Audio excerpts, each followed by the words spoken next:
BRS పార్టీలో ఏం నడుస్తుందయా అంటే మొత్తం 27వ తారీఖు పెట్టే రజతోత్సవ సభ గురించే చర్చ జరుగుతున్నది. చిన్న లీడర్ల నుంచి పెద్ద లీడర్ల దాకా అందరికందరూ ఆ మీటింగ్ గురించే పనిచేస్తున్నారు.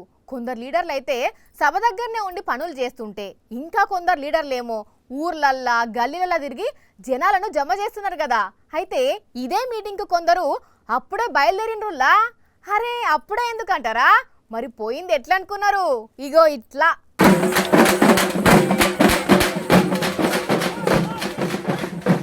బండెనక బండి గట్టి వందల బండ్లు గట్టి ఒకటే రోడ్డుపై ఒకటే నినాదంతో బీఆర్ఎస్ సభకు బయలుదేరిండ్రులో సూర్యాపేట నియోజకవర్గ రైతులు. 20న బీఆర్ఎస్ మీటింగ్ చూడాలి, కేసీఆర్ స్పీచ్ వినాలని బండ్లు కట్టుకొని దండుమైసమ్మ దగ్గరకు వచ్చి పూజలు చేసి బయలుదేరితే వాళ్ళతో పాటు సగం దూరం బండి మీదనే పోయిండు ఎమ్మెల్యే జగదీష్ రెడ్డి సారు. చెప్పండి జగదీష్ సారు, మీరే ఉపాయం చేసిర్రా? చాలా ఏండ్ల తర్వాత ఒక మీటింగ్ కు వెరైటీగా బండ్లు కట్టుకొని పోతున్నారు. వాస్తవానికి ఈ ఆలోచన నాకు రాలే, రైతులకు వచ్చింది.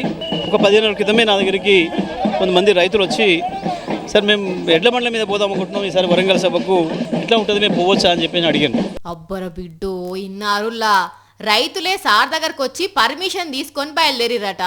ఎడ్లకు గడ్డి ఏర్పాట్లు, రైతులు రాత్రులు ఉండేటందుకు ఏర్పాట్లు అన్ని చూసుకొనే పోతుర్రట. 27వ తారీఖు అందరికంటే ముందు వీళ్ళే చేరుకొని మీటింగ్ను ముంగటికెళ్ళి చూస్తారట.